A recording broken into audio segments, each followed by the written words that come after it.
یه نفر از یه جایی رد میشد، دید که یه سگی مرده. صاحبش هم بالای سرش گریه و زاری میکنه. رفت سمتش و گفت چرا خودتو اذیت میکنی؟ حالا مرده که مرده. گفت آخه نمیدونی چقدر دوستش داشتم. برای من چه کارا که انجام میداد. بهترین نگهبان بود. ازش پرسید حالا چرا مرده؟ گفت از گشنگی مرد.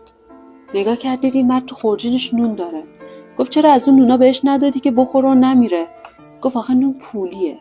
اگه تموم میشد باید با پول میخریدم. ولی گریه مفت و مجانیه. منتظر شدم بمیره تا بالا سرش گریه کنم. ما آدما هم با همدیگه همینطوری تو گرفتاری و سختی و مشکلات به همدیگه کمک نمی‌کنیم. دست همدیگه رو نمیگیریم. ولی بعد مردن طرف گریه میکنیم و به سر و صورتمون میزنیم. میگیم به اندازه دنیا دوستش داشتیم و قبرش رو بغل میکنیم. میگه زنده را تا زنده است باید به فریادش رسید، ورنه بر سنگ مزارش آب پاشیدن چه سود. گر نپرسی حال من تا زنده ام، بعد مرگم اشک و نالیدن چه سود.